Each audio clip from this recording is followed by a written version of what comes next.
All right. Wait a minute. Ayan. Hello, everyone. My name is Kix. I'm an OT, and I'm going to be one of your hosts today. And welcome to Season 3 of OTalakayan, PAOTS, online interview program where we tackle different topics about OT and mental health. How are you today, Jeff? Hello, Kix. I'm Jeffrey. I would be one of your hosts for this afternoon. So I'm doing fine. I just did my tele a while ago. How about you, Kix? Ayun, Jeff. Masabi ko talaga no na miss kong lumabas. Like during this pandemic, I think I speak a lot for a lot of us na it's been really challenging as what I've mentioned during the last episode. There are so many adjustments, 'di ba, happening in our life which we can say the same for our clients, ang ating mga pasyente. I remember during the first month dito sa PAOT, nag-survey tayo to ask our fellow OTs kung ano yung main concerns natin. And one of which, dahil we are still in the state of strict quarantine, hindi tayo nakakalabas at nakaka-go out with friends and family.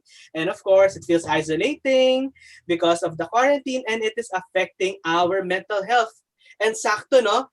Kasi amazingly, we talked about how to handle our stressors during our last episodes dito sa Season 3 ng O Talakayan series.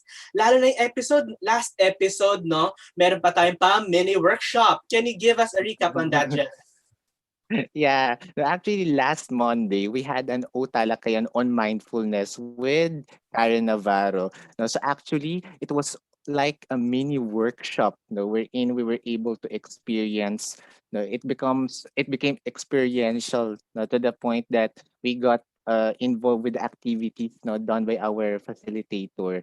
No, I remember during that time that being in the present is really important, no, and that we need to get in touch with our thoughts, no, with our emotions, no, because it affects how we deal with different situations and challenges, especially during the pandemic. No, and I Mm-hmm. think I was also able to apply it myself, especially when I Diba? feel stressed or when I feel a bit anxious.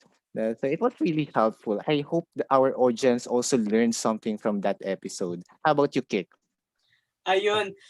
Actually, gamit na gamit ko this past few days, no, because of the mindfulness tracking na ginamit during the last session. I was able to track na, oh wow, I've been having these negative thoughts every now and then talaga. So what if I switch it up, make it a more positive one, or I make it to a more pure one?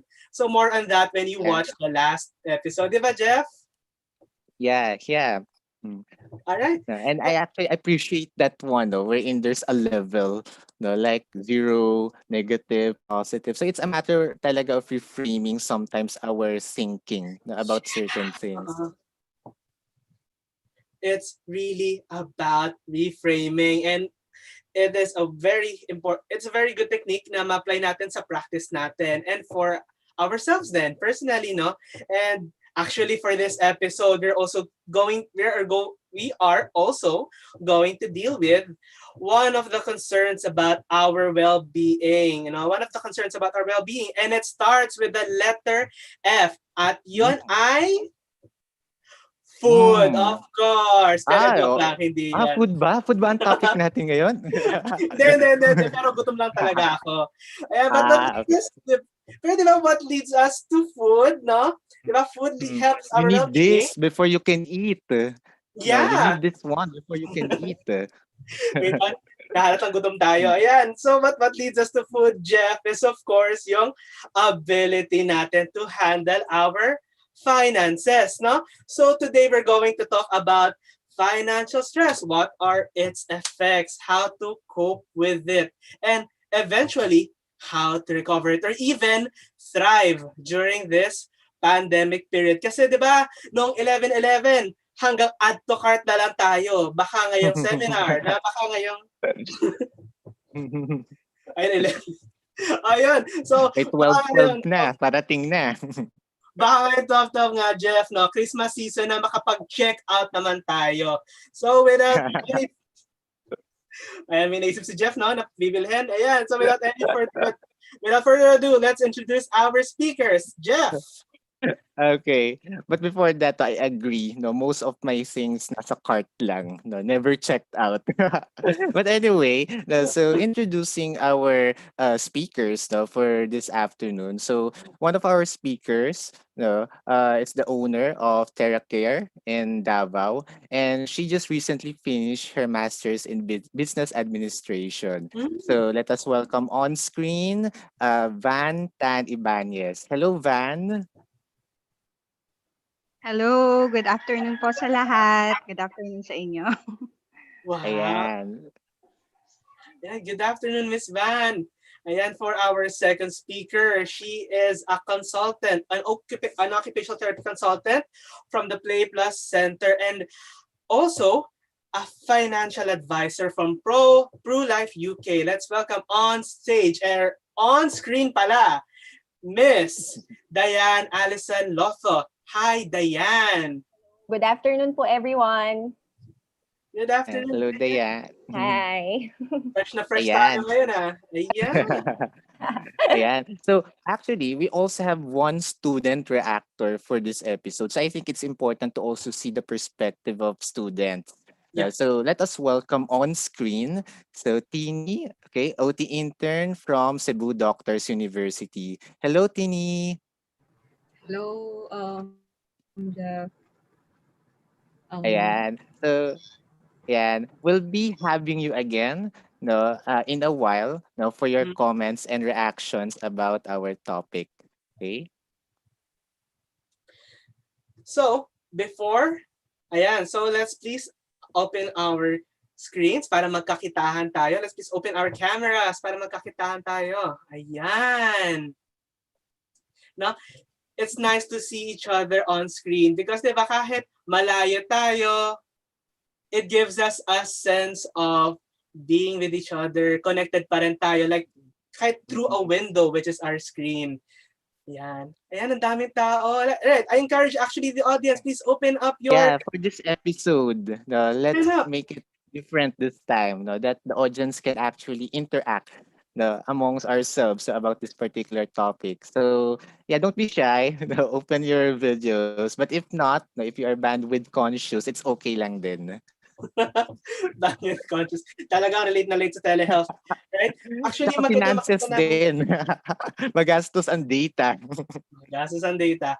And actually, magandang makita on screen no, yung faces because seeing you on screen will let us know if how are you understanding the topic, baka meron kayong parang sudden realizations, we'll want to see that because, di ba, mas nagiging connected tayo. So ayan, so let's move on na to our program. So before we start with our first question, I would like also, other than just opening your screen, dear viewers, no, I would invite you to share your insights and questions by sending a message to the questions crew. So we can ask them to our speaker and we'd love to have an open conversation with you para marinig namin ang iyong wonderful thoughts at i-share natin dito sa ating live session. Alright? So, let's get started with our first question. So our first question is, what is financial stress and how is your experience of financial stress this pandemic? Ayan. And Yeah, looking at maybe we this, can start with Diane for this one. Sige. So, Okay. financial stress, siguro nakakatuwa siyang pag-usapan kasi share ko lang, there is a study about Filipinos daw. Parang one of the things na ayaw natin pinag-uusapan is actually pera. So anything to do with finances, parang it's a hard reality for us to face. Kasi we're so used to a culture na hindi yon pinag-uusapan talaga openly. It's because pwedeng nakakahiya, pwedeng ayaw mong malaman tao kung magkano yung kinikita mo or magkano yung kaya mong ibigay. Or minsan, ayaw mo din malaman na parang wala kang ipon or wala ka siguro nung amount na parang hinahanap ng mga tao sa paligid mo. Okay, pero the na Kanina pa. for us to harapin din kung ano yung mga realities about our financial situations, especially now na we're going through it equally. Kumbaga, equally because it's a global pandemic. Lahat tayo definitely, there is an impact. So financial stress, just to put a description to it, it's any financial situation that has caused you your thoughts, your behaviors, the way you speak and react, or even yung social situations mo everyday, lahat yan nagkaroon ng negative impact. Okay, so lahat tayo, iba-iba yung sources natin of financial stresses dahil iba-iba rin yung pinanggagalingan nating needs, motivations, and wants. Pero it's anything that has impacted you negatively. Yun lang. I love how that was phrased. Now, something difficult to talk about it, and it's any financial situation that affects our well-being. Like from a perspective of a financial advisor, and at the same time of an OT, na pagsama natin sila, the effects of financial stress. So, yes, Jeff, I think nakikita kita, meron kang naiisip eh. Yeah.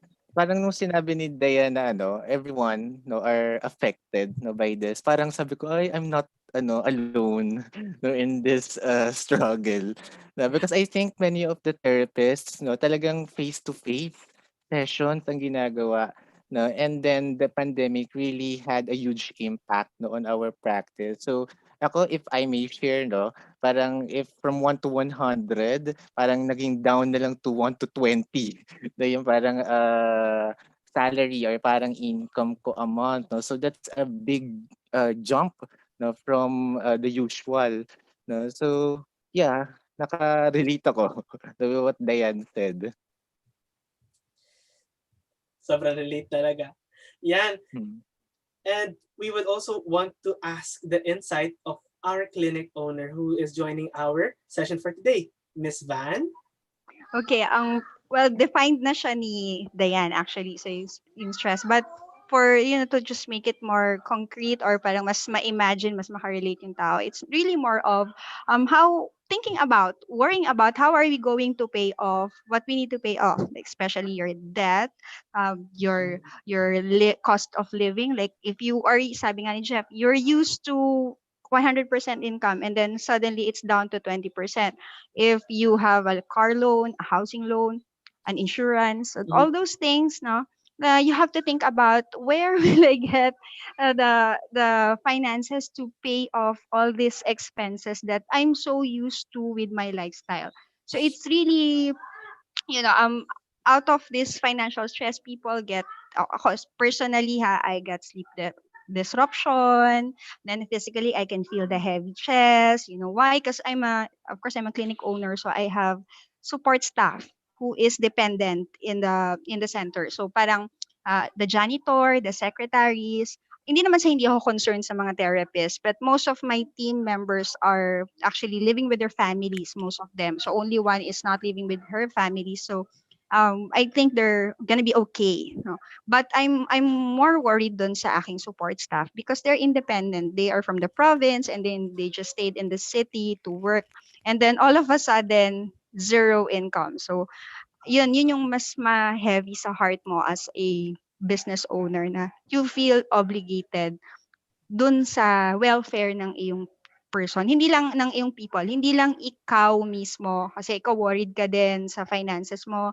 How are you gonna pay for the debt? How are you gonna pay for the your own living expenses, but also yung living expenses nung tao na nagtatrabaho sa'yo. So yun yung sa akin, big blow yon, na parang, oh my goodness, paano to? So that's parang stress talaga ako dyan, personally. Mm. Parang totoo yung sinabi ni Dayan din a while ago, no? Na parang it's not just the finances, to, na yung nagiging concern natin. It's a mix of different stressors, no? Like the clinic itself, no, our staff, the even us, no, our own job, no, they all come together, no, to form parang something na stress na minsan hindi na lang siya talaga finances eh. Something that we need din to address holistically. No, so siguro later we'll try to know din, no, how you also cope, no, with this problem. No, and maybe Diane as a financial advisor can also help us, no, learn more how to cope with this problem. Okay? And I would like also to add, no, I believe like during this pandemic period, a lot of OTs, no, well, majority of the OTs that I know, we work in the pediatric setting or in a setting na kumbaga part-time, yung setting na kung saan patient-to-patient basis. No? So, because of the pandemic, nagkaroon ng quarantine, kung hindi tayo nakakalabas, lalo na yung mga parents, no? Yung mga patients. And for a lot of our parents and yun nga, yung mga patients, yung mga clients, yung mga caregivers, ang lagi lang sinasabi sa akin, ay pasensya na po teacher, hindi po ako makapunta ngayon kasi syempre nakakatakot pa, baka magkasakit pa lalo. And at the same time, no, siguro teach, babalik na po kami kapag may vaccine na po, di ba?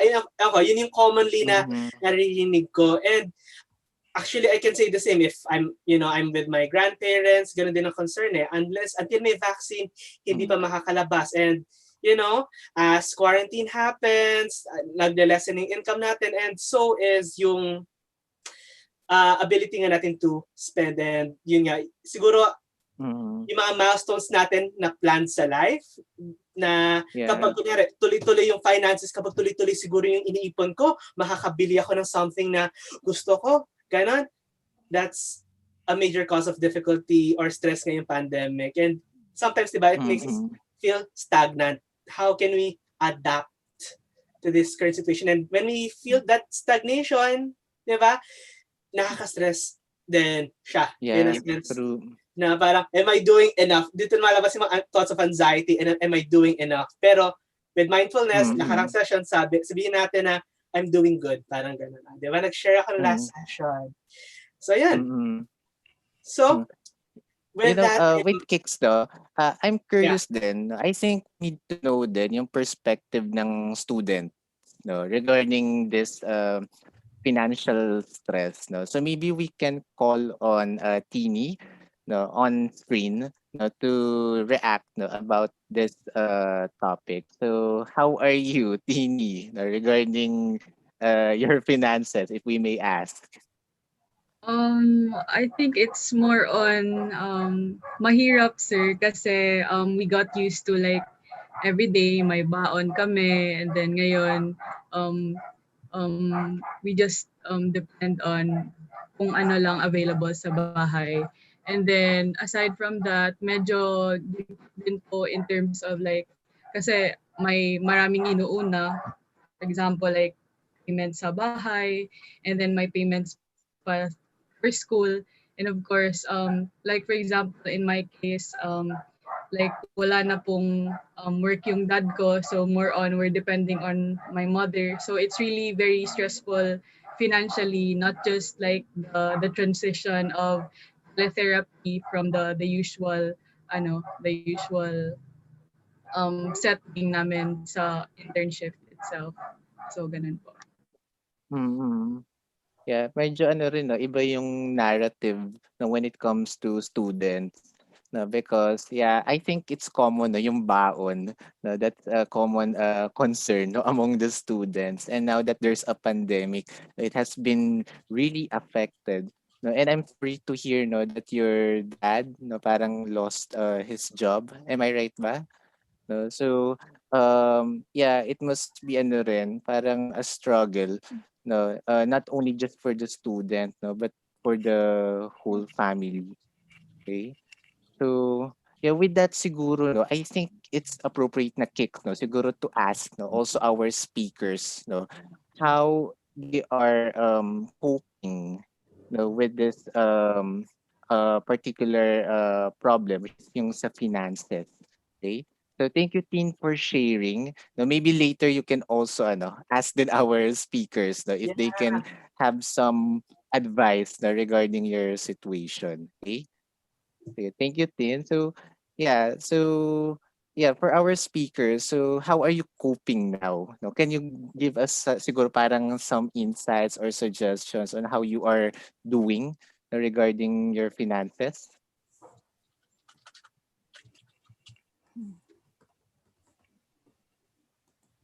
Ako na lang. Sige. Ayan. Ako, with all honesty, nung umpisa, let's say mga bandang March, hindi ko Mm. pa kasi siya sobrang nararamdaman kasi nakakapasok pa ako sa clinic. Tapos parang I was blessed lang on the part that I was actually transitioning to telehealth because I have a client who would move to the US. Mm. Really as then, we were training.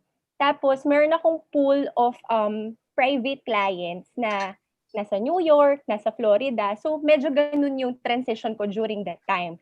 I didn't know that it was a preparation also kasi ganun pala yung mangyayari this year, no? Nung umpisa, with all honesty, hindi ko siya iniisip. Parang I felt like, naku, baka saglit lang to, baka isang buwan lang to, siguro hindi naman iaalaw na ganito katagal or talaga tayong lahat. Pero nung nakita ko na lumipas yung March, sabi ko, hala, wala nang pasok. Parang paano ko, like ako nag-isip din ako, parang paano ko babayaran yung ganito, ganyan. Kasi syempre may projected ka ng income na napapasok. Tapos yung mga fixed na costs mo every month, naka-plot na rin siya. Alam mo kung kailan papasok yung ganitong money, so alam mo din kung kailan mo siya ibabayad. So noong una ganun siya, I'm not minding about it.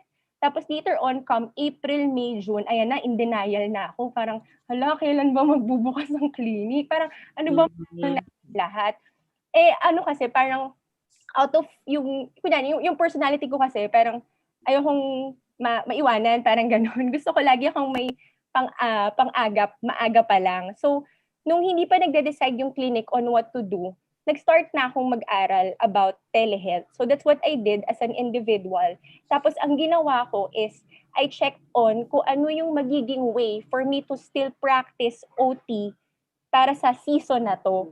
So, ang Mm. nangyari was, I talked to some of my private clients. Tapos, I gave out consents, I explained what telehealth is, and then so on and so forth. Kasi nakita ko parang, uy, available naman pala siya online. Parang dati kasi it's just a vague concept in school. Hindi mo akalain na magkakaroon ka ng ganoong clients talaga. So nakatulong na parang maaga ko nakita or maaga ko na-acknowledge yung reality na this will affect my finances if I will not do something about it. So hindi siya agad konkretong plano or hindi siya agad concrete solution. Kumbaga, nandun pa lang ako sa stage ng preparations.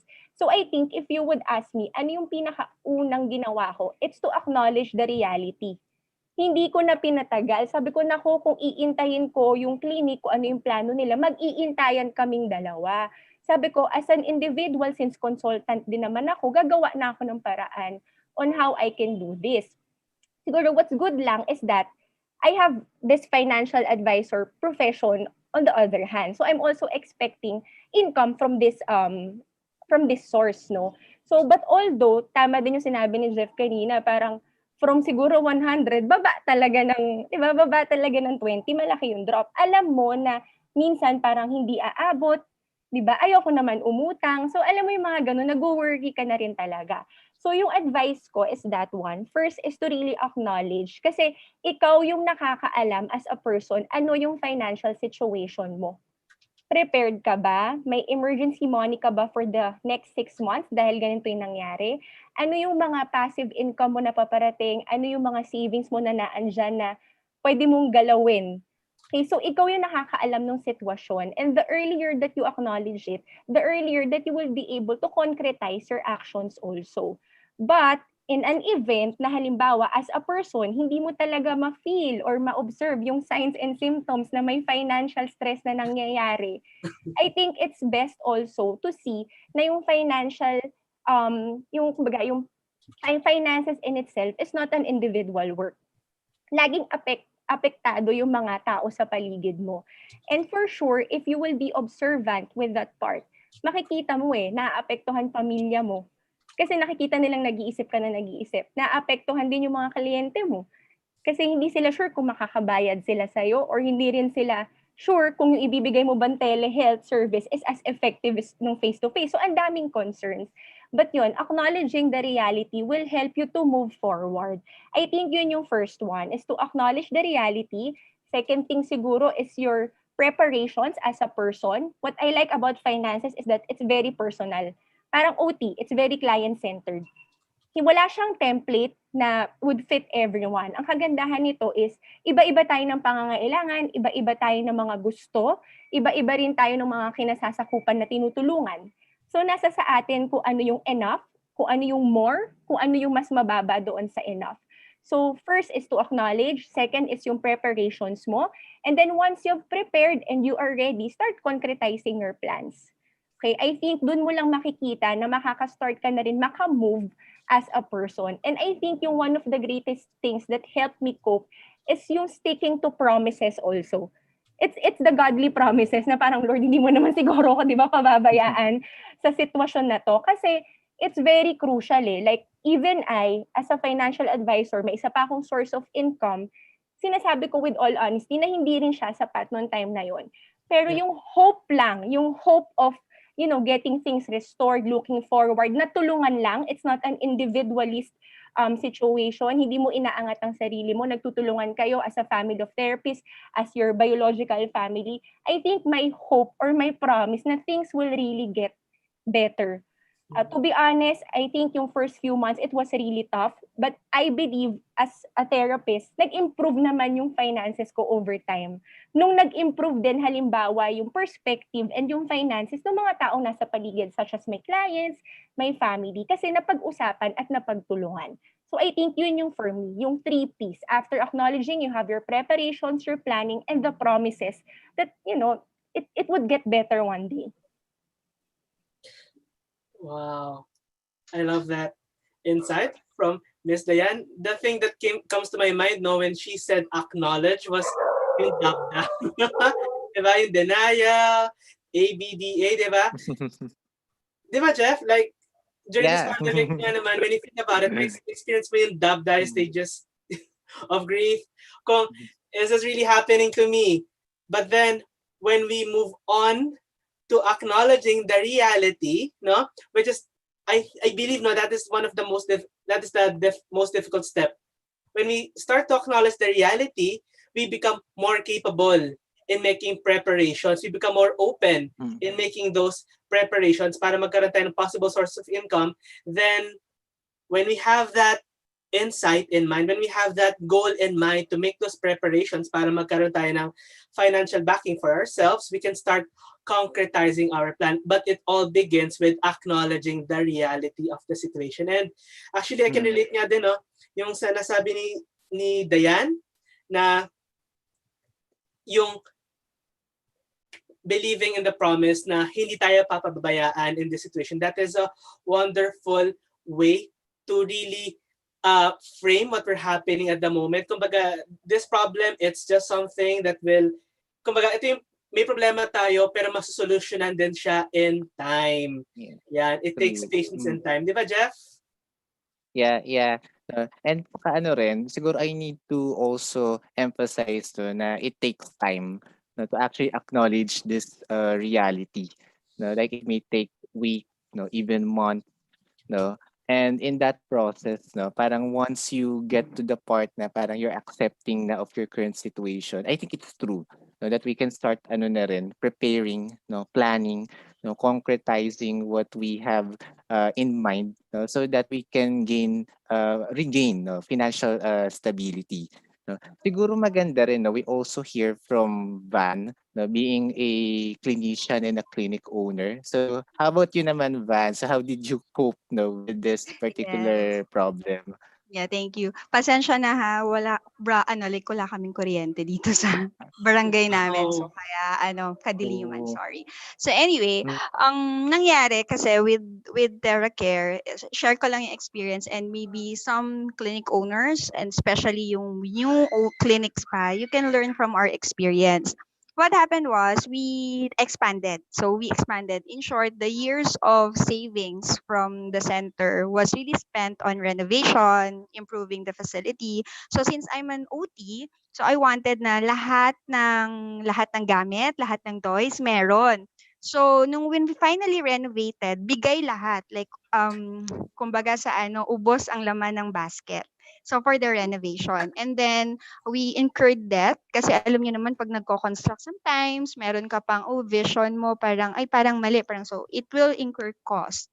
So I think makakatulong, just a reminder and a lesson learned, from someone who went through this, is that when you renovate, when you expand, you stick with your budget. Okay, don't don't overspend, and you will incur debt. So that's number one. Number two, ang nangyari is, since may utang pa kami, and then natapos ang renovation and grand reopening around February, end of February, and then March 12 closed na. So bawal na lumabas. It's like more parang GCQ na, wala pa siyang label pero ganun na yung eksena. So biglang we couldn't pay the construction company. We cannot, kumbaga utang lahat, na parang takot ako sa utang. So parang first time ko yon sa buhay ko na hindi ako makabayad. So, 'di ba? It's like always on time. So, it was really hard. And then wala kaming emergency fund kasi we used it for the renovation, which is hindi siya dapat. So, dapat napag-iisipan ng any businesses yung contingency fund, na meron kang emergency fund. What if you need to close down for 6 months? So you have to have an amount na you have to pay for your rent, for your overcost, for the sweldo of your staff. I mean, for us OTs, most of the time, 'di ba, parang per patient. So kung may contact hours yung therapist, that's the time you pay them. So yun yung parang sa part na yun, medyo nakagaan siya in terms of finances kasi I'm not really required to pay them wages. But the support staff, Mm. you really have to pay for them. Then they have benefits and everything. So nung start, from my own savings, I was able to subsidize them.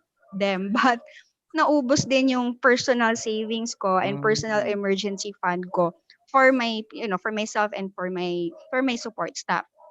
And hindi ko na alam paano magbabayad. So it's really kapalan ng mukha na nakiusap ako sa owner ng building. I couldn't pay. And luckily, they agreed na, sige, you don't have to pay muna. Parang they understand naman. But come June, na when we reopened, so they're expecting that we pay the the rent. But I said I couldn't. So ang nangyari, what helped me really cope is really the, you know, maniwala ka na, people will help you pa rin, na you are in this same situation, na parang ipag-pray mo lang na bigyan ka ng way out. So ang naisip ko noon, makiusap na lang ako sa building owner na baka pwede yung rent ko, pay what I can.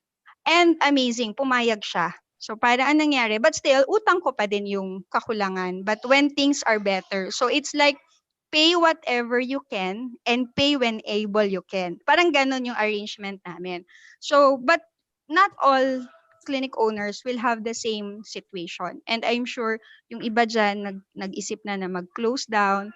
Yung iba dyan, lucky lang kasi they own the building or they own the space, no? Yeah. So, Mm. yun. Yeah. And, yun. So, I think importante na magkaroon ng plan, magkaroon ng budget, no? Follow that kasi for future clinic owners, if young OTs would like to set up their own practice, you have to think of those things. And also, March pa lang, since I saw na parang 2 weeks na hindi pa nag-reopen, I encourage my team to study telehealth already. And then I told them, April 1, we will start offering. And then kumbaga na project ko na kaagad na parang based dun sa news, mukhang magtatagal pa. So, hindi ko na-experience yung kagaya kay Dayan na nag-aantayan sila. So, at that time, kami yung una na parang kasi when you're in business, you have to really observe what's happening around you. So paano ka makaka-stay afloat? Paano ka magsuswimming na hindi ka lulubog? So Mhm. dapat observant ka. So I think na yung observe ka lang and do nothing. Wala kang magiging plano how to respond to that situation. You're Mhm. setting yourself to fail as a business. So I'm not saying na we're Mm. okay. No, we're not okay. I mean, we're still in debt, no? We're Yep. still paying it parang installment, like a small amount lang, pero sabi ko nga hindi ko kaya talaga. So pumayag naman sila. But at least Mm. nababawasan. So Mhm. I'm happy to say na like Mm. Dayan, it's improving. Not Mhm. as you wanted it to be, na like when I did my business plan for the center for the expansion, it's not the amount that I projected, it's not the return of investment that I expected and computed. So, Mm. but because it's the situation. Yun. Mm. So, yeah. I hope that Yeah, helps. yeah, parang may nabasa nga din ako, Van, no, na parang for this year, parang we just try to survive muna. No, Yeah. Mhm. this year, no, na kung naman yung goals natin, no, yung Mhm. projected return, no, of investment, parang it's okay, no, if we don't reach it for now. No, I think many people naman are struggling din, no. Mhm. And I'm thinking abonado talaga ang mga clinics, no? Yes. Oh, Tama it's ba? all abonado. Parang personal savings na gamit, and then there's no income at all. So talagang it's just enough whatever you get. Kahit yung mga friends ko Mm. na may clinic, they told me na personal savings nila, or it's just enough for electricity, for paying the support staff, and Mm. just enough to pay yung mga benefits. Kumbaga yung mga fixed costs that the center has. So Mm. sana, ayun din, I'm lucky din as an owner that my team are understanding, no? Hindi tayo umabot dun sa point na parang feeling nila all of the professional fees at telehealth dapat sa kanila lang. So it's Mm. really more of we drafted the ako as the owner, I drafted the terms and conditions for telehealth practice. Sinabi ko talaga ano yung magiging role ng center for my team, na so that they just have to think about implementing the telesessions. But in terms of magsingil, singil sa patient, mag-make ng invoice, mag-record Mm. keeping, like medical record keeping na electronic na you have to pay for it, no? Kaming bahala doon, so that they can just think Mm. about service delivery. So Yeah. that's what the Mm. center can do for you. Na Mm. I think we deserve din na magkaroon ng cut doon sa inyong professional fee, or sa rate na ibabayad ng center ay ng Mm. client sa center. Ngayon. Mm. Mm. Mhm. I like the part, no, wherein it's very clear between the clinic, no, and the therapist kung ano yung roles nila, Mhm. no, in terms of client care, no, especially with telehealth. No. So Yeah. I think our audience, no, na clinic owners can also learn from the narrative of Van, no, with regards to this. No. And I'm just wondering, though, so far with your current system, no, in the clinic, how does it currently support, no, your clinic mismo? Are you able to meet end ba, or are you still parang just like what Diane said, na parang medyo still improving pero not yet hitting that? Okay, definitely we're not hitting the target. Okay, because the census from like 250 yung census namin, it's down to 25. Okay, in center, and they're not really regularly coming in. So maraming absences, lalo na pag biglang nagbarangay lockdown, yung mga ganon, yung biglang hindi nakalagpas sa checkpoint. So yung mga ganyan, kasi we have this certificate of appointment. So yan, that's what they show sa checkpoint kung pwede lumabas yung bata. So sometimes merong mga staff doon na hindi nila naiintindihan yung certificate of appointment. So hindi nakakalusot yung mga bata. So that's number one. So parang Mhm. hindi regular yung income. So even if you're expecting like this amount for this week, hindi talaga siya nangyayari. Talagang fluctuating siya. So, but we still set a target. So it's important then na even if it's difficult right now, you're not really expecting much, you have to set a target like income and parang cash in and then profit. So it's also important then na we stick to the budget. Like we set lang an amount na how much are we gonna pay for supplies like gloves, face mask. Kailangan mong kausapin yung team mo na medyo hinay-hinay lang. So make sure na mapasok yung client nyo before kayo magbihis ng new set of PPE and before kayo magpalit ng gloves. Kasi once na nasuot nyo na yan, tapos hindi pala darating yung client, 'di ba? Tapo na yan. Hindi mo na pwedeng i-recycle. And that's a cost na hindi na binayaran. So what we did kasi, I met with my team na these are the costs that we have to pay to keep the center, like physically keep the center, so that when things are better, the center is still here. You still have a family. We still have a home. No? Kasi if you don't help us, you don't contribute, like feeling nyo pag teletherapy, dapat mas malaki sa inyo. Or home, we have home sessions din. So parang feeling nila hindi dapat makakuha ng malaking amount yung center, significant amount yung center. Kasi nga it's their time, it's their transportation. Sabi ko, lahat ng terms and conditions na yan, yung pag-monitor ng health and safety, yung pag-signal sa mga client nyo, and pag-attend sa mga inquiries sa page, pag-market ng services to people, those are the things that are not accounted for na hindi nyo binibilang. Pero that's time spent on the admin side, and I think if you convert that into like wage, you have to really pay for that. So we have to survive, we have to stay relevant. Kasi if we don't offer our services, baka dumating yung time na yung tao, hindi niya na makikita yung need for services eh. Kasi wala ka eh, di ba? So parang, kailangan ba ng occupational therapy? Kailangan ba ng speech therapy? Kailangan ba ng physical therapy? Hindi, kasi hindi nila nakikita eh. And right now, it's all online. So now we intensified our digital marketing. No? Doon talaga kami nakakakuha ng client. And for you to book a client online, ang dami mong sasagutin na tanong, ang dami mong oras na kailangang i-Google sa kanila to explain everything, how it happens. You also have to provide free trial. I asked my team, no, we have to provide free trial. If they don't book after, it's okay. You were able to help them. But they have to experience it to know if, it's for them. And, long-term wise, mag-isip tayo. Kasi sabi ko, sa kanila, if we don't do something now, lulubog yung industry. Kasi wala ka, hindi mo napapakita sa society na kailangan ka. Kasi let's face it, we're not essential. We're non-essential at this point, 'di ba? So you are the first to go, to be let go dahil hindi ka food, hindi ka medicine, 'di ba? So how do you keep it na parang, hey, we can help you. We are relevant. We are community helpers. So you need our services.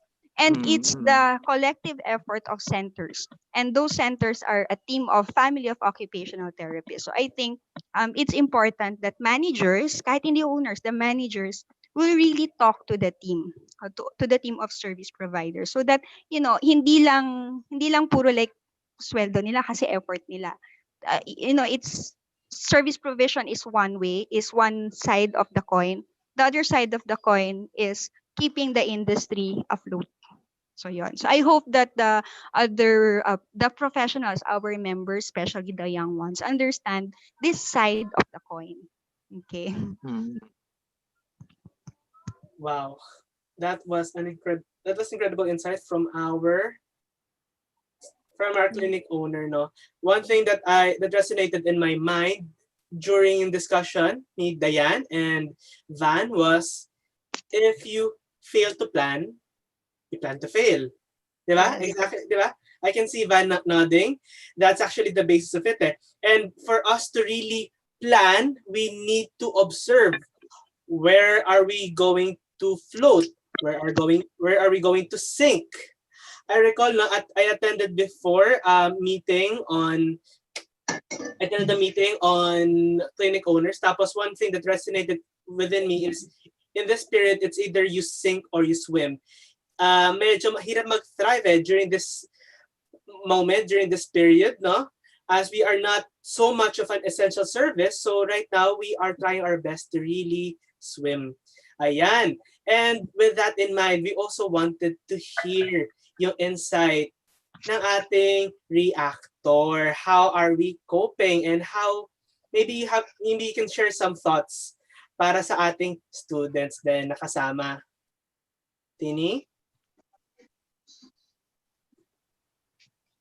I think more of yung insight ko is like as a student po na graduating, I think I'm learning like in terms of not only the clinical side but also in the business area or aspect in OT. So it opened my mind na it's really like important aside from the financial factors, we also have to consider the people we're working with.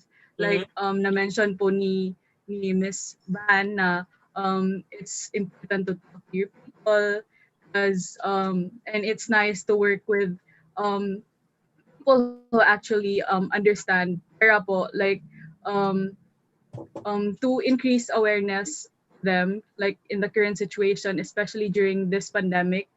And then also I think I also learned na previously na mentioned din po na like acknowledge in terms of like acknowledging the current situation, and then which leads us to like to when we acknowledge the situation, we're able to like start problem solving, and then Mhm. it turns to like a stepping stone for us to like engage on the new steps na we want to focus on, especially in terms of those po. Siguro let me react on what Tini said, no? Yeah. Parang naisip ako na maybe our curriculums din, no, can really intensify the management part, no, among our students, no? Kasi parang me, when I graduated, Actually, parang okay, how do I do the tax thing? How do I do this? So, kahit yung mga bank stuff, no, parang something new to me, no? So maybe, yeah, no, to cope with possible future financial matters, no, maybe we can parang consider that, no? And yung yeah, on our thank you curriculum, Tini yeah. for that, no, reaction, no.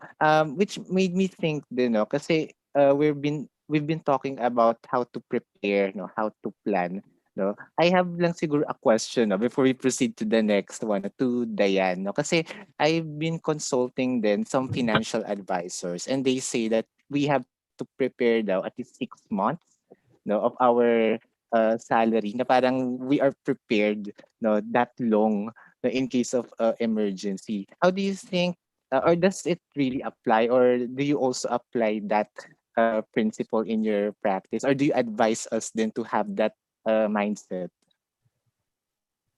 This is for me, no? um, Yeah. well, essentially, studies would say na your emergency money you should have it for like 6 months nga. So yung value ng money na meron ka for your emergency money should be 6 months worth of what you usually have on a monthly basis. Okay, although I understand na we have all our own contexts and we have our own cultural beliefs, meron din tayong iba't ibang sitwasyon. So I'd like to lay out lang din na with all honesty, hindi lahat ng tao kaya yon. Okay? So that's why dito papasok yung other financial instruments na I suggest na people should start looking at. Okay? So it's because while money is something that we need in order for us to live, I still believe that it's the people who have control over money. So you have your ways and your means to actually educate yourself, lalo ngayon. Ang kagandahan ngayon is that sobrang dami ng ways to actually educate yourself. Yeah. If you type to independently study and you get to understand naman the concept or the gist, then good for you. Okay, but this is also the time not to feel afraid to seek for other people's help.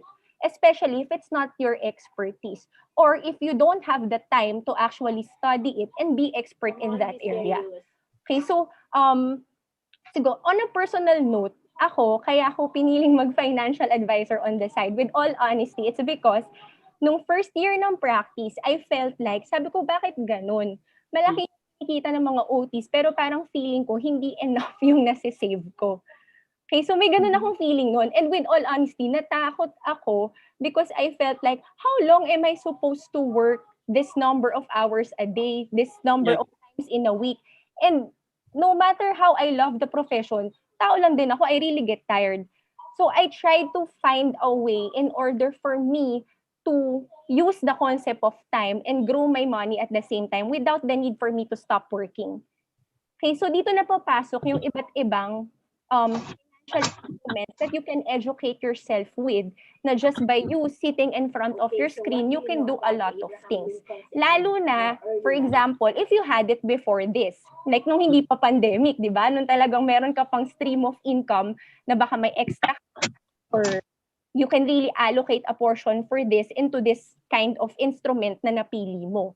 So, iba-iba din tayo ng perspective on that. But I think yung courage to actually look at it, yun yung nawawala. Kasi madami akong clients na occupational therapists. Okay, sa umpisa, syempre nag-worry lahat, parang ang laki naman yan. Okay, so kailangan mo lang maintindihan sa sarili mo na hindi mo ninanakawan yung sarili mo. Kasi with all honesty, pera mo yun. Ipinasok mo lang siya sa instrument that will allow you to beat the concept of time value, but at the same time, grow your money differently, di ba?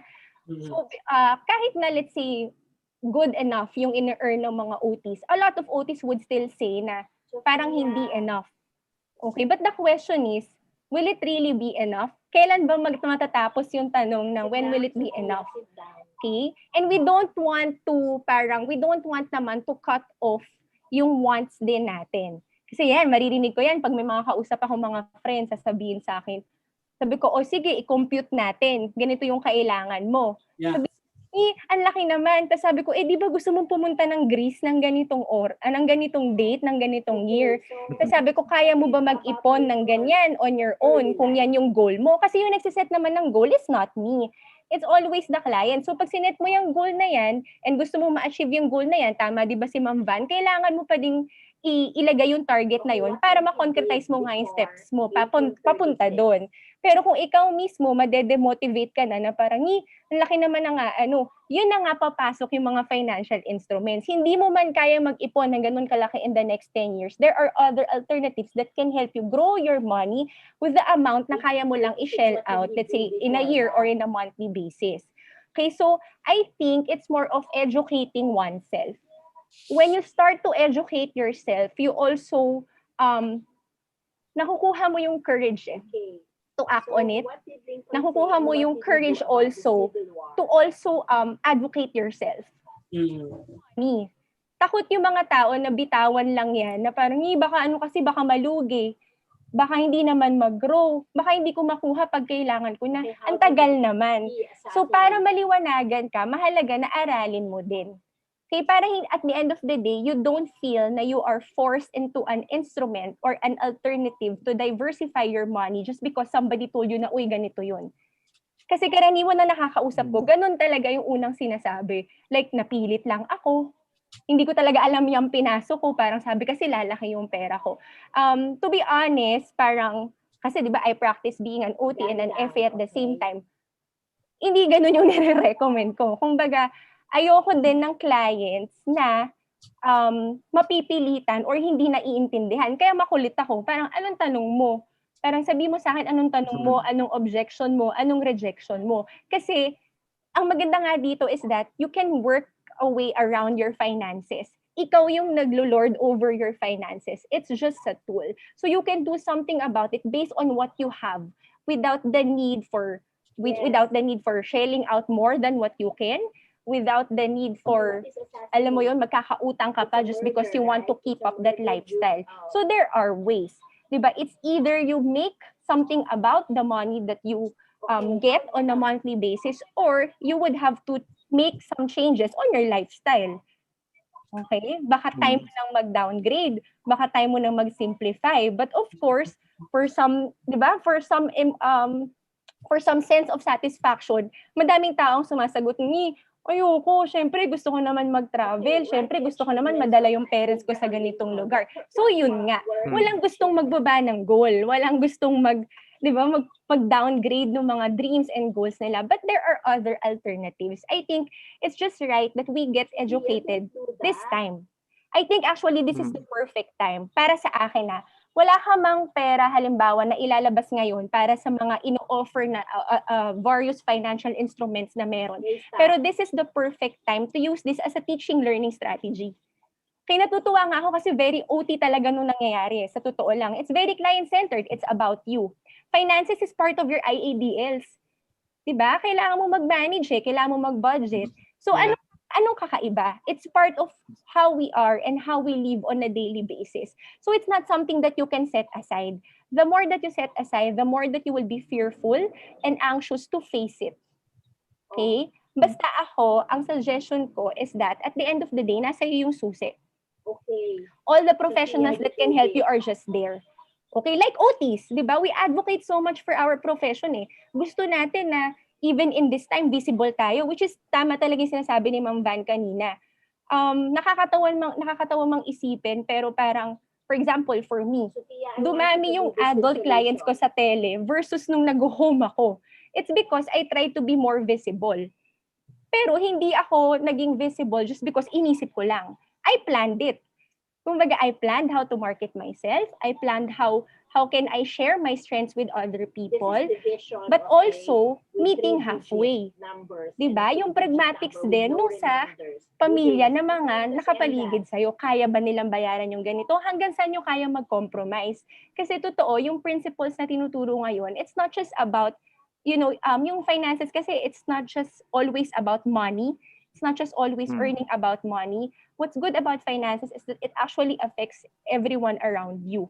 Yeah. Okay, so even this profession, kasi even if you advocate for this, na mahal mo yung trabaho mo, at the end of the day, trabaho siya Kumikita ka rito at yun yung ginagamit mo pang, 'di ba, pang sustain ng buhay mo. So, hanggang saan mo kayang mag-volunteer work? Hanggang saan mo kayang ibaba yung rate mo? Hanggang saan yung kaya ng center at ikaw sa professional magtulungan para doon sa cut na tinatawag natin? This is the perfect time to see na yung finances is not just a personal decision. Apektuhan. At ang nakakatuwa doon is this is also the perfect time to look at it on a social perspective. Ano yung behaviors mo in spending? Ano yung behaviors mo in saving? Ano yung paniniwala ng mga tao sa team when it comes to money? Bakit yung iba nagagalit na may cut na mas malaki yung clinic sa ganitong level of work? Totoo naman na mahirap mag-prepare ng telehealth materials. Pero I think this is also the perfect time to communicate it. Okay, para malinaw lang sa lahat. Kasi this is something new for all of us. Okay? And lahat ng bagay na pag-aaralan. Ang nakakatuwa nga is that kung nakikita natin yung activities as both means and ends, di ba, in OT, ito rin naman, yung finances din, di ba? You use it to survive, you use it to reach your, to pay for your needs and to reach your wants. Pero at the same time, while it is an end goal for other people, maybe not for others, pero what you see is that the reality is you can't live here on earth without it. Okay, so what will you do? Will another pandemic stop you to actually revisit your finances? Baka nga hindi mismo yung value ng pera More on your behaviors and your perspective of money as a whole. Okay, yun yung suggestion ko. Yeah, can I just add something lang? Kasi I like what Diane said na thank you for introducing that concept. Even for business owners, even for a center na, you're still budding, you're still starting, ikaw pa lang yung tao sa center mo, and then you have a friend na who's also providing services. It's important that you invest. In short, like invest. Part of your expenses sa center, meron na siyang investment. So, yung company mo mismo mag-invest. Hindi lang ikaw na like personal, like yun kasi yung parang idea na ikaw as a person, you also invest in different money growing instruments na para ma-achieve mo yung goal mo na mag-Paris, mag-Greece, ganyan. So, kayo naman as a company, you also have that options na may maliit lang na magiging part siya ng expenses mo na you can save up. Kasi ako dati, ang mali ko, iniipon ko yung bagong gamit sa center, and then bibilin ko na pag meron na, buo na yung pera ko, or sometimes gagastusin ko na agad yung pera ko, ganun ka-impulsive. So when I learned na actually the companies, even small companies, can invest and grow their monies for improvement in the future, no, na gusto mo na mag-renovate, gusto mo ng bagong equipment, gusto mo ng bagong tools, ganyan. So medyo mahirap yan kitain kung mag-iipon ka lang. So ang kalakaran ngayon 30% lang yung sa center or 40% lang. Some centers 45%. Wow. Pero kung ko-computein mo siya, no, from the business perspective, sobrang lugi yung center sa ganong klaseng setup. So yung best talaga na setup that is beneficial for both therapists and for owners is that yung sweldo basis, yung fixed amount, kasi they have bonuses, yung parang basta ano yan siya, meron siyang computation for that. So anyway, so yun, magkaroon ng investment scheme or way yung center to grow your money so that you can achieve yung mga improvements na gusto mo. Tapos, same thing din, sabi ko, dapat merong emergency fund or contingency fund yung center for 6 months. So like ngayon, na-experience natin, 9 months na halos, diba? So, tama ba, Marcia? Basta, ano na, more than 6 months. So, ubus na yung contingency fund mo. So, huwag tayong bili ng bili. So, especially for, di ba, pag bago yung center, kulang ka pa ng ganito, bili ka na naman. Ito naman ito. So, it's important that we reach muna yung return of the capital before ka magdagdag ng capital mo. When you say capital, yung kunwari, mag-add na naman akong ganitong gamit, mag-add na naman akong ganitong gamit, na hindi mo pa nababawi yung iyong initial investment. So a healthy business, you should be able to return that your ROI in 2 to 3 years. Kung 5 years bago mo ma-return yung yung ma-return yung investment mo, yung initial investment mo, hindi siya healthy. Although sa practice natin, like ako 5 years bago ko nabawi yung initial capital, which is not a good way to start. So not a good projection. Pero yun yung sinasabi ko ngayon na for future generation of OTs, yes, it is service. Yes, when you start up a business, you provide what's needed in your community, di ba? Yun ang goal ng business eh. I-bridge mo yung gap ng need. May need, so dapat ibigay mo yan as a service or as a product. But you also have to think about how your business can be a healthy business financially so that you can sustain. Kasi a lot of people is dependent on you, diba? Their livelihood is dependent on you. So you have to stay afloat. And also, this is a message then for the team members, for the service providers. Hindi lang puro tayo yung parang importante. You have to help the business stay afloat. Because yan yung family mo, yan yung home mo, yan yung safe place mo na tutulong sa'yo. So, yan. So, go back to you, Jeff. Yeah, I'm hearing a lot of sustainability in terms of how we decide on our finances. No? And talagang ano siya, bringing our financial management skills to the next level. No, it's not just us doing it with our own clients, no, but doing it to ourselves, no, and even to our babies, no, like yung mga clinic natin, yung mga other businesses. No, let lead us to some questions na related to those. No? So before we ask some of the questions we received through the questions crew, so we'll give the audience an opportunity to ask our speakers. Now you may turn on your video, wait for us to acknowledge you, and you can ask our speakers. So if there would be none, in the next few seconds, we'll begin reading the questions we received. So are there anyone in the audience who would want to ask a question to our speakers? If yes, you may speak, and then we'll spotlight you. Baka pressure naman, Jeff. Spotlight. Yeah, kasi baka curious sila kasi parang bihira nga as mentioned ka at the start na parang hindi masyadong napag-uusapan to. Itong topic na to. Yeah. So yeah, kung nahihiya, it's okay. You can also ask our questions crew. Okay, going once, twice. Okay, I think Kix, we can start reading some of the questions we received from the audience. Alright. Sige. So, one of the questions na na-receive natin is, ano ang mga scalable business ideas na magiging possibly profitable in light of the economic recession? Mga 2 to 3 years, baka kasi mahirapan tayo ngayong 2 to 3 years economically eh. Maybe you have ideas to share on that. Yeah, let me answer a part of that, no. So, any business idea, it could be anything, no. The first two questions that you have to ask yourself and the people around you or your target market. So, for example, kung gusto mo siya ibenta sa barangay nyo, kung gusto mo siya ibigay sa barangay nyo, gusto mo siya ibigay online. So, kung saan man yung location ng target market mo, you have to ask two questions. Number one, if I make this product or service available, will you pay for it? Okay, that's number one question in your feasibility. Number two, how much are you willing to pay for it? So kung magkano yung gusto mong amount, papiliin mo sila ngayon. So you make a survey, kahit simple lang, Google form, and then send it to them. Or kunwari, hindi naman siya digital product o hindi naman siya online product, like actual product siya na pwede mong ibenta sa paligid. So tanungin mo yung mga tao doon sa paligid, like talagang makapalang mukha mo, magtatanong ka, meron po akong ganitong idea, magbabayad ka po ba kung i-offer ko to? O, sabi niya, yes. Okay, magkano po yung willing kayong ibayad? So, para may idea ka na, okay, yung product mo, bebenta siya. Gusto siya ng tao. At ito yung amount na kaya niyang ibayad doon para sa product mo or service mo. So, kung sa tingin mo, yung cost ng iyong product or service is hindi kayang bayaran ng nasa paligid mo o yung target market mo, baka kailangan mo mag-isip ng ibang idea.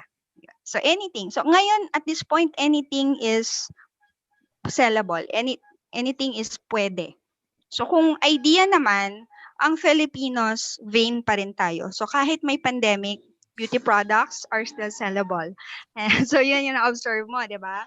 And then you know, yeah, and then food. So those are two things na very important sa behavior ng sa behavior ng Filipinos. So if you want your product like hindi sa Pilipinas mo ibenta, you have to know what is valuable dun sa target population mo. So yun. That's my idea. Hope it helps. I think, Diane, do you have something to say about that? Sige. Ako, meron akong dalawang tinitignan na areas, no? So, if you would consider, let's say, occupational therapy as a business pa rin, let's say, you're a consultant, you're a private therapist, let's say, private practitioner, magandang tignan na hindi mo makalimutan yung profession. Bakit? Darating yung panahon na kakailanganin at kakailanganin pa rin tayo. And to think na pag titignan mo siya on a business perspective, namuhunan ka. Nag-aral ka ng ilang taon, diba? Malaki yung ginastos ng mga nagpa-aral sa'yo. Okay? Madami kang trinay na inaral pa as your part of your continuing education. Okay, so kung on a business perspective, kahit na sabi mong service-oriented siya, hindi mo pa nakukuha yung ROI, pwede mo naman siyang wag kalimutan talaga. Ang pwede mo tignan is as an occupational therapist, ano yung paths or settings or other things that an OT can do na hindi ko pa natitignan. Okay? Baka you're so limited to just practicing in the pediatric setting pero hindi mo alam na pwede naman pala na you go to other settings to explore kumusta. Okay, kaya ito din yung magandang panahon to actually talk as a community. Kumusta kayo sa adult setting? Kumusta kayo sa pedia? Kumusta kayo sa community? Kumusta yung mga educators? Napakahalagang makakuha ng mindset at each kasi hindi mo pa rin nakalimutan kung sino ka. Okay? Yeah. Your core ka pa rin. Pero tinignan mo lang yung other streams as an OT. Ano pa ang pwede? Ang nakakatuwa doon is that it's also revisiting yung knowledge, skills, and attitude mo in that area. Okay? Lalo na kung halimbawa, napili mo na sa pedia for so long.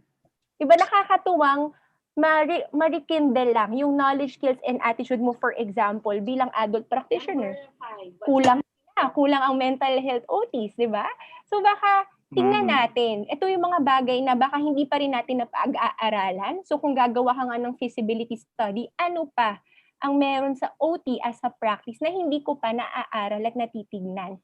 Because limitado ako dito sa kung anong meron na nasa harapan ko. Correct. The second perspective, you true to your core but also diversifying. So halimbawa, okay, hindi man siguro profitable ang maging clinic owner at the moment, sabi nga ni Ma'am Van, di ba? Hindi niya sinasuggest. Pero baka meron kang ibang interests, meron kang ibang passion. Naniniwala ako kasi very creative ng mga OTs. Nakikita ko nga yung mga initiatives ng mga OTs from my batchmates. Sabi ko, marunong pala nito, marunong palang gumawa ng ganitong artsy ganyan tao. Nakakatuwa na makita na that in sense is a very OT kind of practice, di ba? Yung dynamics, yung flexibility, na imagine your recreation and your leisure, converting it into something profitable. Okay, so hindi mo man siya siguro nakikita on a business perspective pa kasi takot ka na tawagin ka, I'm a business owner or nagbi-business ako. Pero you would see a hobby can be profitable. At ngayon mo siya nakita in this pandemic. OT ka pa din, pero meron kang ibang mga facets na you get income from. Siguro hindi man kasing laki or kasing lakas halimbawa nung practice mo or other large businesses, but you always start with the small ones. Okay, in this way, matututunan mo rin. And later on, baka malaman mo na, pwede pala ako on the business aspect.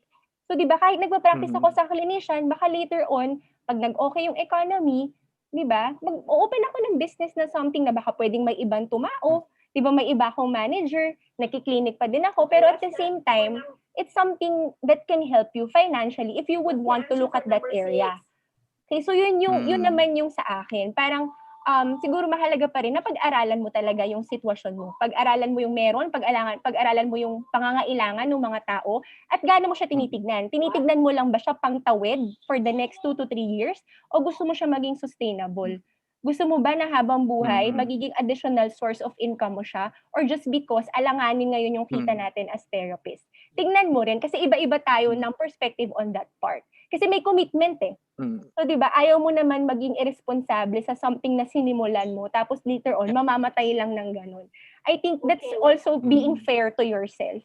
Di ba? Na hindi mo lang pinagod yung sarili mo, pero it's something that you can benefit from. Hindi lang financially, pero let's say, your level of satisfaction, yung quality of life mo, lalo na ngayon sa sitwasyon na to. Di ba? Na nakakalungkot minsan yung mga nangyayari talaga. Parang kahit hindi ka anxious person to begin with, ang hirap. 'Di ba? Hindi mo minsan mapigilan. So, yun yung para sa akin. Yeah, it reminds me, no, yung mga nag-online selling, no. If you are part na of the Bayanihan Portal Group, no, of PAOT, so meron tayong marketplace doon. No, I saw some OT, no, selling preserved products, na mga dim sum, na mga, I think, weave product, mga ganyan. I don't know kung may nagsisell na ng plants. So, yeah, it's a matter of, talaga, parang knowing ano yung kaya natin, no, to do, no, given our current resources. So I think we have enough time for one more question. No, so here's the question.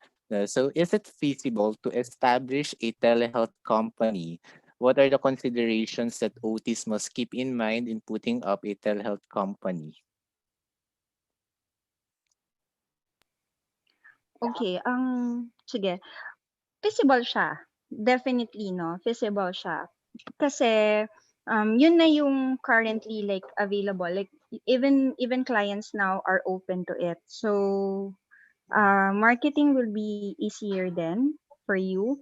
Okay, pag kumaga, may mga nauna na kasi sa'yo na nag-market ng services. So, I think it will be easier sa'yo in terms of introducing the need of the service.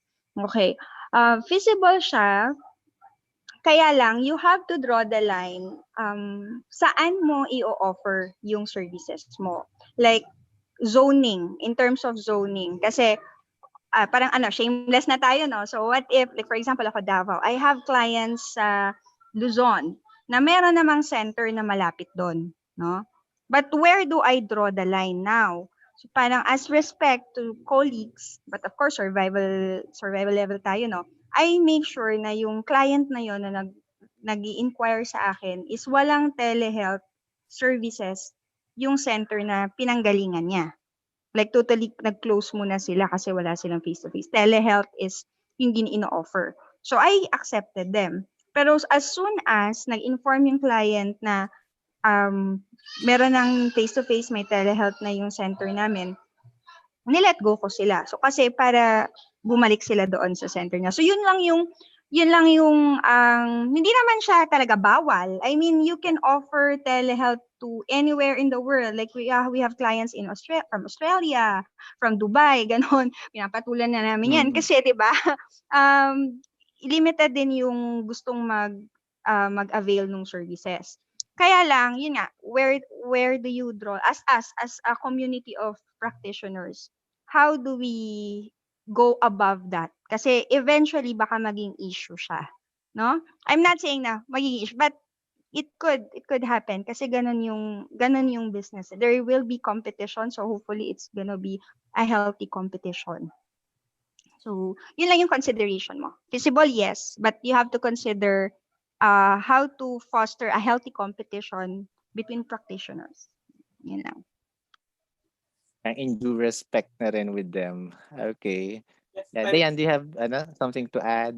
Actually, same kay Ma'am Van. Kung feasibility lang ang pinag-uusapan, anything can go, 'di ba? Kung kung napag-aralan mo, may market ka, may way ka to, 'di ba, digitize everything right now, tapos meron kang lakas ng loob na gawin yun, pwedeng-pwede naman talaga. Pero nandun din ako sa part of yung ethical scope and legalities also. Kasi we are still a community. Tama yung healthy competition. So, pag ganun, kami ang ginagawa namin, kapag masyadong malayo, ini-establish din namin yung fact na have you checked yung ganitong areas for services? Have you checked kasi si ganitong clinic meron siya. So, pag na-exhaust na namin yung ganun, okay, yung sa zoning na principle, pag na-exhaust na namin yun, then okay. Okay, kasi totoo din naman, may survival, no? So, as much as we would want to thrive, businesses would also look at that na parang ang dami pumapasok eh. Okay, so pag ganun, iniisip din namin syempre yung pakikipagkapwa-tao, kumbaga. Di ba kasi lahat tayo nangangailangan eh. Kung sa palagay mo on a business perspective, hindi nyo man na-hit yung target nyo, pero hindi kayo hirap as a clinic this time, then siguro it's also right to give others the chance. Diba? Na, uy, baka gusto nyo namang kunin tong mga clients na to. Okay? So, yun yung nakakatuwa din on that part. Diba? Hindi lang siya dahil gusto mo ikaw ang nakakasaklaw ng lahat, kumbaga, but it's also giving back to the rest. Kasi we want to survive as a community. Imagine, after 2 to 3 years, if ganito pa rin, pero sinarili mo lahat, tapos nag-iisa kang OT, halimbawa. Napakalungkot, di ba? Parang, saan ka magsisimula? So, ito yung time to protect each other also as a profession. Di ba? Kung nag-advocate tayo as therapists of this clinic and that, it's also right that you also tell your clients na, maybe, di ba, you would want to seek this kind of service from here kasi wala kami yan. Or talaga line of expertise yan, di ba? Maging true ka lang din to your duty. Hanggang saan lang din yung kaya ng clinic.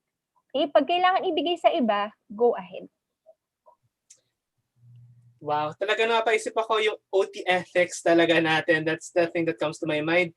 Kasi I recall in one of the Paot Talakayan series na episodes which mentioned about, share ko lang which shared about how about yung offering telehealth services. What if kunyari sa ibang bansa i-offer, kasi 'di ba may mga patients na probably ibang bansa, we have to also take into consideration yung policies ng country na yon, how yung mode ng payment, paano yung policies nag-a-apply, kasi we want to avoid legal difficulties, no? I remember attending one of the Talakayan series about that certain issue. I think yung mga first few series yun, and it's always best to take note na yun nga, we want to avoid legal issues nga din at the same time. So, tulungan tayo sa isa't isa. So, with that in mind, meron pa po bang questions ang ating audience? Or better yet, ang ating reactor? I think, yeah. Yeah, siguro let's ask our student, no, na reactor, for her, siguro parang some final comments regarding this series? As a student, what did you learn about this?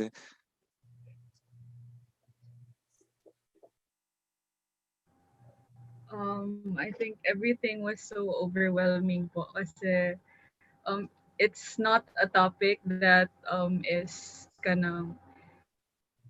not topic. It's really I really learned a lot from this, especially from people or FTs also who actually have their own centers and are facing the pandemic at the moment. And also, I think as a student, it's like an eye opener to um, what area or what things should we like um, go on like after graduation, ano bang pwede naming choices na pwede naming tahan, especially na we already know or we already have a knowledge with regards to the business side of OT. So, ganun. Mm. Mm. Siguro to add lang to what Tini said, no, we can focus muna siguro no, on your current requirements at school, the things that you need to submit. No. And I think maganda lang din na this topic no, opened up something that you as a future OT no, can plan no, ahead. Yeah. Now, once you get your license, have your own clinic, no, for example. No. So thank you for that, Tini. I hope you learned no, a lot from this episode. Okay. So siguro for our takeaways no in this episode. No, so I think I learned no a lot of things from our speakers. No, I'm actually not a clinic owner. No, more of consultancy din yung ginagawa ko no and direct patient care. I think many of us no, are struggling financially no and I think it's important then to note that you are not alone no in this problem no we are all in this together no and the way we cope with this no I think it really depends talaga on our resources no, our capability no how educated we are no in terms of our finances no? So maybe a point of reflection for me is to actually review then no my own financial health no and hopefully make it more adaptive no to the changing times. How about you, Kicks? I guess I want to say, I love joining talks like this. It really gets you thinking about things you've never thought before. Hearing speakers na iba-ibang ang backgrounds, iba-iba ang knowledge. And sakto for this session, it's about our financial health talaga, no? And a wonderful thing na-realize ko din is yung beauty ng practice natin because we are so creative, no? Uh, we are able to branch out yung knowledge natin, we can use it in different areas. How we're using it right now, di ba? Sa financial management, IABL, yan binagit ni Dayan. And I guess, ang naiisip ko at this moment is, how do you learn to OT yourself more, di ba? If you learn, di ba, as we grow in our practice, we learn to OT True. other people more. Kahit hindi man tayo OT talaga, I mean, di ba, may mga people na we graduated OT, but then sa future, iba na yung work, pero still yung knowledge na nag-gain natin in our profession, gamit na gamit siya anywhere, whether it's owning a business, financial advising, and siguro how I apply it into my OT perspective is yung session na to, it made me realize na first we have to acknowledge yung grief natin and its effect on us at yung people around us, yung ating family na natutulungan din ng ating kinikita, yung ating clinics na sinasamahan natin, yung family clinics, di ba? Yung workplace natin and assess, we have to evaluate, assess ano yung capabilities natin. How do we float? How, in what instances do we sink? And once we get a deeper perspective, no, on yung mga client factors, di ba? Very OT talaga tayo, no? How are we going to plan, no? Siyempre, in planning, we have to use EBP, nagbabasa tayo ng mga resources para makakuha tayo ng magandang plan that fits our personal circumstance at saka social circumstance natin.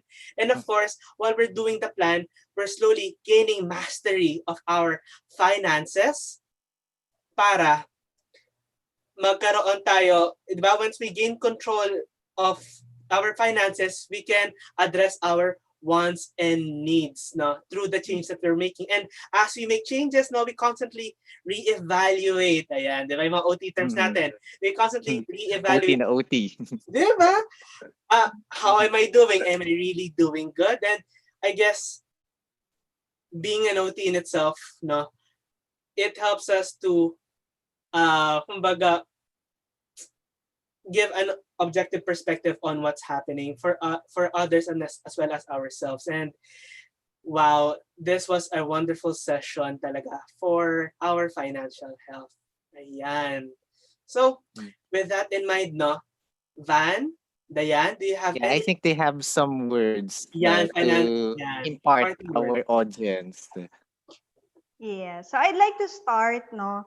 I know gasgas na to, but it's important that we have a notebook of cash in and our cash out. Okay. So whatever kahit ngayon na mas maliit na income natin, we have to take note of it. And then we study where our biggest expenses are. So usually pagkain yan, mga vanity products yan, yan ang kadalasang expenditure nating mga Pilipino. But syempre after pandemic, I'm sure na nag-change na yan. And then, importante na notebook siya. Importante siya na handwritten siya. Kasi while you're doing, you're reflecting how you are spending your money. Okay. So kung hindi ka talaga nagsusulat sa notebook, yung ating mga Android phones, 'di ba, meron yang mga Google products, you can use the Google spreadsheet. Meron diyang template na monthly budget. So that will help you translate it to an image of, how much am I spending, where can I save, and then that will help you, be smart with your money. Okay, so that's number one. Like, make a diary. So, diary ka ng cash in, cash out. Then, number two, pay in cash and set a budget. So, mas masakit kasi kapag ka nilabas mo yung cash mo eh. Although, di ba, sabi nila dapat electronic payment ka. So, you can have an e-wallet like GCash kung ayaw mo magbayad ng cash. So, mag-set ka ng budget mo sa GCash. And then, yun lang talaga yung gagastusin mo. So, parang, kumbaga, in reality, kung may wallet ka and then naubos yung pera mo sa wallet mo or paubos na yung pera mo sa wallet mo, don't think about, refilling it, or don't think about transferring fund from your savings. So, once na ubos na siya or nakikita mo na naubos na siya, stop ka na sa expenditures mo. And then, think about the products that you buy. So, for example, give yourself 24 hours to decide if you really want it or if you really need it. So ako dati sakit ko yung bumibili ng mga bundle. So I have a grocery list na kung ano yun. Tapos nakita ko may bundle na ganito. So ang ending, nag-over budget ka kasi bumili ka ng bundle na akala mo nakatipid ka. So think about that, no? Hindi lahat ng bundle. Actually, natutunan ko sa MBA, marketing strategy lang yan.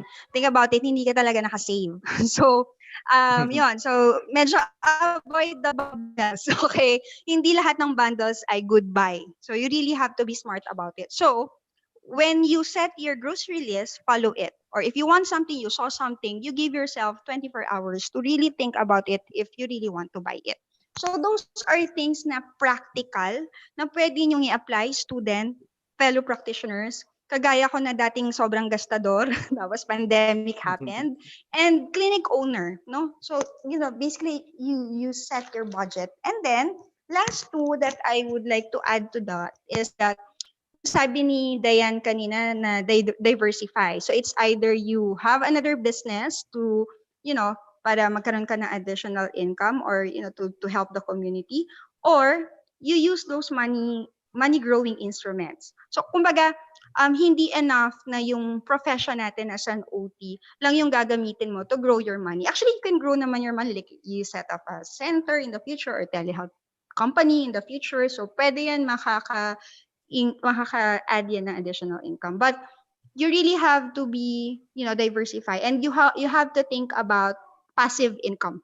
So yung parang wala lang, nakatambay ka lang and then nag-grow yung money mo. So you have to explore on those areas. And lastly, emergency fund. Kasi we already experienced pandemic. If we didn't learn anything, kumbaga, it is something that we should learn na dapat may emergency fund ka. So kung before ang recommended 3 to 6 months, o ngayon tingnan nyo, so dapat maybe 1 year. Sana, that's ideal, but not everyone has that. But you consider doing that, especially the young people now na you live through pandemic, you na overcome natin yung pandemic. Now we know how important emergency fund is. So that will be my last words. So thank you for the opportunity to share those things to our fellow members. Thank you, Van. Ayan. How about you, Dayan? Okay. Teacher ako eh. Meron ako mga letter Ds, okay, na parang i-share. So, una, I'd like lang to set the tone na yung mundo, ilang beses na siyang nag-go through financial crisis. Okay, so I'd like to set the tone lang that there is really hope. Okay, na one day or this year, it might not be okay. A few years after, magtulungan tayo, we'll finally, rise over the situation. Okay, so para lang on that perspective, malinaw. Okay? Kasi hindi ko rin sure kung kumusta tayo individually right now dun sa financial health na yun. So this is me setting the tone. Next is, I want to hit yung knowledge, skills, and attitude natin overall. Okay, first is decision. This is a decision that you have to make. A decision na finally i-revisit yung financial health. Kumustahin mo yung sarili mo on your thoughts, behaviors, feelings. Kumusta ka nga ba when it's about money? Ayoko ba tong pag-usapan? Mali ba tong pag-usapan? Dapat ko na ba siyang isipin at pag-usapan para nalalaman din ng ibang taong sa paligid kung ano lang ang kaya mo rin as a person? I am speaking especially for the breadwinners na OT. Kasi madami akong kaibigan at clients na ganun. At hindi ko masasabi na nararamdaman ko yung nararamdaman talaga nila. It's because hindi ako breadwinner. Pero iba yung sitwasyon ng mga OTs na nangangarag dahil merong binubuhay. Okay, so kailangan na i-revisit yung mga ganong sitwasyon. Hindi natin siya dapat ikahiya or hindi natin siya dapat pag-usapan kasi dito talaga papasok ano yung mga dapat natin gawin. So it's a decision to be brave. Okay, it's a decision to finally talk about it so that you can decide how are you going to move forward unless you really fail to plan, sabi nga ni Ma'am Van. Okay, so yung second letter D ko is more on your knowledge and your skills. Maybe this is the perfect time to actually decide to study about it. Okay, hindi mo naman kailangan maging super expert or hindi mo maging financial planner by gaining the license. Hindi naman, 'di ba? Paano kung ayaw mo naman talaga yon gawin? Pero the best financial planner is actually you. You just have to educate yourself. Kasi ikaw yung nakakaalam ng kinikita mo at ng ginagastos mo eh.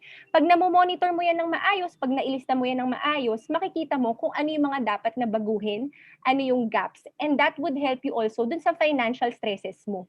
Okay, mapapalitan mo yung mga behaviors na hindi dapat. Very CBT nga actually. Okay, nakakatuwa dahil gamit na gamit mo yung principles ng CBT at the same time yung mindfulness.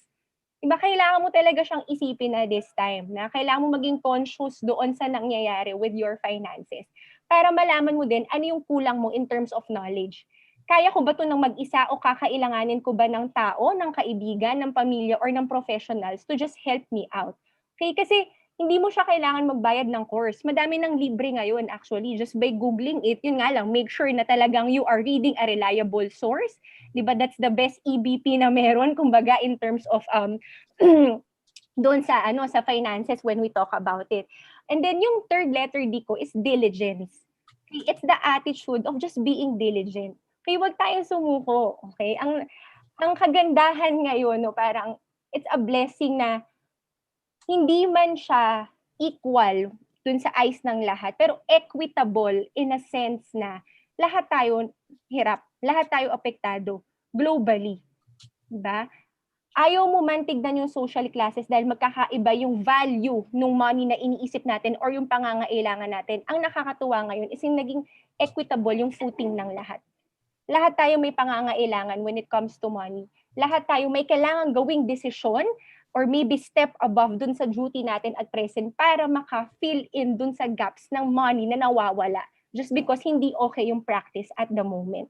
So, ang next is maybe it's time also to look into diversification. Yun yung pang-apat na letter D ko. So, it's up to you which financial instrument is that. Dapat mo yung aralin. Okay? Dapat kang magtiwala doon sa instrumento na yon na pinili mo. And at the same time, makita mo din yung consequences of it. Okay? Yes. Kasi itinaya mo siya sa something na hindi rin guaranteed yung value at all times. Okay? Diba? Volatile ang market. Economically, globally, hindi siya mabuti para sa lahat ng bansa. Okay? Pero, kung maililista mo at mapag-aaralan mo, makikita mo kung saan ka pwede na instrument. Okay? Kung anong type ng, let's say yun nga, mag-mutual funds ka ba? Papasok mo ba siya through your insurance? Kailangan mo ba ng HMO? Ang napakahalaga nga rin ngayon is i-revisit nyo yung mga government benefits nyo. Kumusta ang SSS mo, ang pag-ibig mo, ang PhilHealth mo. Kasi kahit pa paano, when all else fails, hindi mo man kaya pa mag-put into money, let's say, to other private financial instruments, okay, at least kahit pa paano, at the level of your government benefits, secured ka. Okay? Kasi yung government, isa yan sa pinakahuling mag-fail financially. Okay? So, pag nangyari yan, di ba? Parang talagang dulong-dulo na yon kumbaga. Okay? Pero wala pa sa category na yon. Okay? So, para dun sa mga wala pang means or hindi pa ready doon sa part na to diversify in private financial instruments or hindi talaga kaya, check niyo yung mga government benefits nyo rin. Okay, kumusta yung contributions nyo? Baka minsan natutulog lang doon, hindi nyo namamalayan. Maganda rin na ma-monitor nyo. Okay, kasi alam din naman natin yung mga hanky-panky na nangyayari, di ba, sa mga benepisyo nating ito. So maganda na active kayo, active participant kayo doon sa angulo na yun. And then siguro yung pinakahuli is I'd like to share yung part ng duty mo as a person. Kahit gano'n kahirap financially, it would be always good to pay it forward, to give back to the society. Walang kaso kahit magkano yan. Pero napakahalaga na this is the perfect time also to help. Kahit gaano pa kaliit yan. Diba? Sabi nga, diba, he who refreshes others, refreshes himself. So kahit gaano tayo kahirap, yung quality of life mo, hindi yun mag-i-improve just because you're earning the money that you like, yung value na gusto mo. You have to be in that web. Diba? Para mabuhay ang lahat, para mag-sustain to, para mag-improve yung financial instrument na pinili mo, kailangan mo mag-contribute doon sa web. Okay, so it's just right na walang iwanan. Okay, this is the perfect time to actually, diba, parang use na yung eclectic approach. Diba? I-meet mo na yan. I-meet mo na yung mga dapat mong i-meet. Okay, kahit gaano pa yan kaliit, mahalaga na makita mo din yung angulo na yun. Okay? Because if that is good stewardship, and of course, definitely, God will bless, diba, every heart that has sown in that area also. So para sa akin, yun yung pinakawag mong kalimutan. Kahit gaano ka kahirap, pay it forward. So yun lang for me. Siguro parang huwag tayong kabahan. Nagsimula din akong kabado. Nung graduate ako ng 2015, feeling ko parang okay, sige, parang makakaipon ako. Magagawa ko lahat ng gusto ko. Pero na-realize ko, ay, hindi rin pala siya sapat doon sa mga gusto ko. So, I just took on the decision, okay? It's not a one night or it's not a one-time decision. It took me a while to actually do this also on the side. Pero in essence kasi, natulungan niya ako on my personal finances. And I think more than anything, yun yung kinatutuwa kong benefit. It's because I cannot share this with the rest of you if I'm not a living testimony of that. Okay? So, parang natutuwa nga ako actually to be invited. So thank you kasi matagal ko na siyang gusto i-share. Okay, matagal ko na siyang gustong i-clarify na wag natin maramdaman na parang it's by force or nabentahan lang tayo. Sadly, may mga ganong cases, yung mga nabentahan lang talaga kung anumang financial instrument yung napili nyo. Kaya this is the perfect time na, di ba, as an OT, be an active participant in this goal that you are setting for yourself, di ba? Kahit na sabihin mo may mga professionals, huwag kang umasa doon sa advice lang ng financial advisor mo.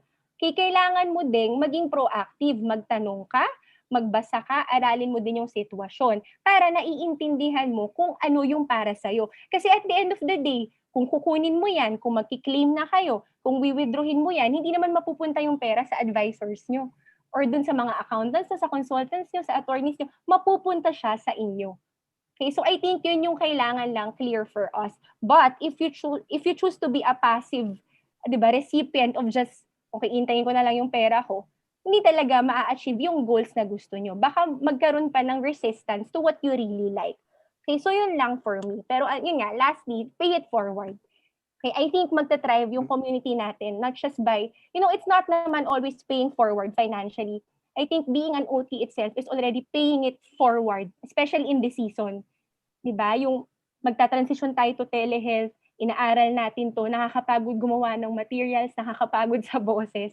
This is in itself paying it forward. So I just pray and hope na we don't lose that part of it, na there's really a hope and there is a promise. So sa lahat ng OTs na nandito, whether consultant ka, owner ka, nag-business ka in this pandemic, I actually admire you. Kumbaga parang it's a brave decision to just, step out of your comfort zones. In a way, nakakatuwa kasi that in itself could also be activities that you can teach your clients later on. Especially na that we are all, di ba, experiencing financial stresses. Okay, so thank you for inviting me and thank you for allowing me to share that part of my practice. Yeah, thank you very much then, Diane, no, and Van, no, for sharing your experience, no, your expertise then, no, in your own field, especially you, Diana, as a financial advisor, and Van as a clinic owner. No. So I don't know our audience. No, I hope ikaw and Kicks. No, I hope you learned then, no, a lot from this episode. No, I equally learned no much no from this. No, so maybe we can orient our viewers about our next episode. All right. Okay, so Sige.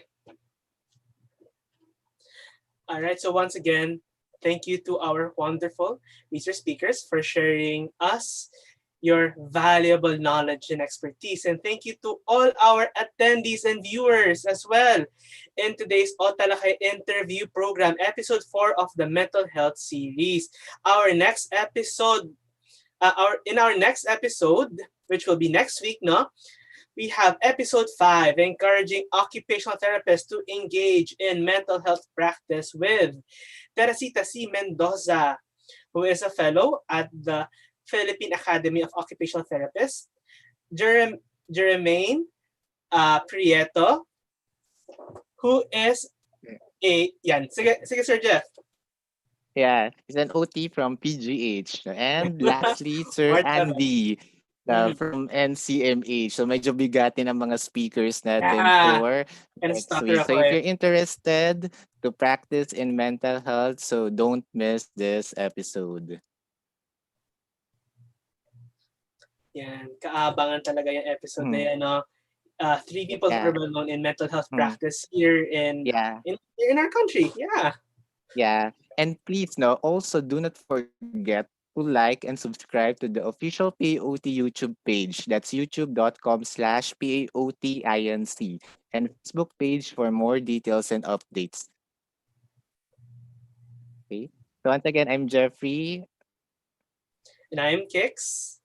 And see you on our next episode. Okay. Goodbye. Thank you very much, Van and Diane.